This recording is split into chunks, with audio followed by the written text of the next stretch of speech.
guys, welcome back to my YouTube channel. By the way, my name is John and God bless everyone and see you on time.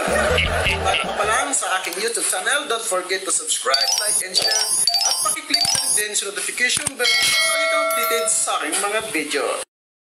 Stage 4, prostate cancer stage 4. At ito po ay tumagal na may 2 taon at kalahati. At ako po ay nakaratay, dumating sa akin pagkakataon na ako ay talagang bibigay na.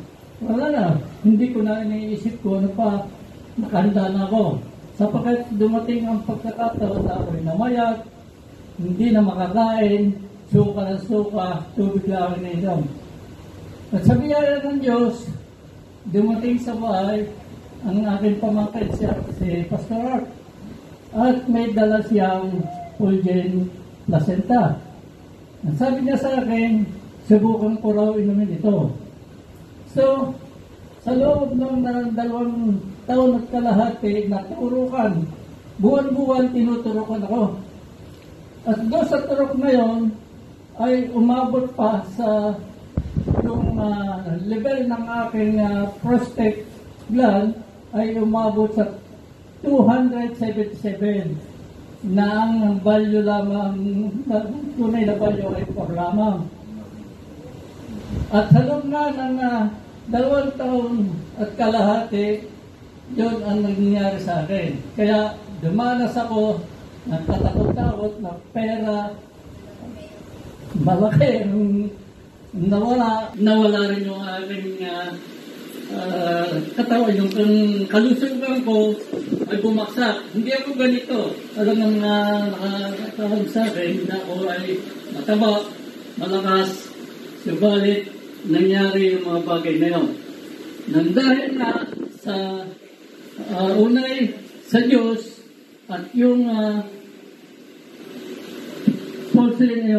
placenta na ipinagkaloob sa akin ni Pastor Art, yun ang pinainom na sa akin at sa loob na 1 buwan na pag-inom ko. So, sa loob na 1 buwan ay biglang nawala yung lahat ng aking sakit. Dahil pumunta kami sa doktor, sinabihan kami, nag-advise ng doktor sa akin na kami ay magpa-laboratory at magpa-CT scan. At doon sa loob ng 2 araw namin paghintay, makita namin ng resulta, lahat ng aking gland sa buong katawan, lahat ay nag-normal. Kaya ganyan na lamang magkasiyahan namin, na aming pamilya, aming asawa. Sapagkat sa loob na 1 buwan, ay nakita ko na ako ay malakas na. Kita ninyo ako ngayon. Hindi ko pa yung pangalaan. At ako'y nagpapataba ngayon.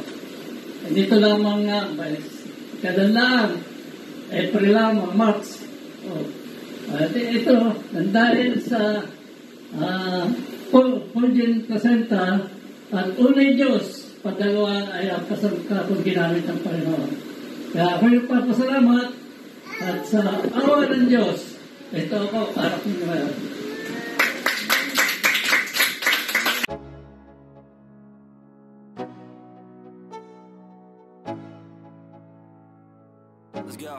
Comment down below and kindly contact our very active team leader Dan Sevilla, Renly Chidoso, Jaylay Calma, and Mern Ardillas, and she will guide you for more details. We are Team Fusion Community. Thank you for your time. God bless. So yun mga partners, maraming salamat po sa oras ninyo sa inyong tapos sa aking video. Kung bago ka pa lang, please don't forget to subscribe, like, and share at pakiclick na rin din po sa notification bell para lagi po kayong updated sa aking mga videos. Okay? So once again mga partners, bago po tayo magkalimutan, no? Paki-subscribe na lang po to. Ayan, paki-click po yung subscribe. Then click nyo po yung notification bell. Ayan po. Tapos click nyo po yung all. Ayan. Ito po, para lagi po kayong updated sa aking video. Kasi pag personalized lang po, hindi po kayo mag-update. Maraming salamat po. By the way, my name is Jan. God bless everyone and see you on top.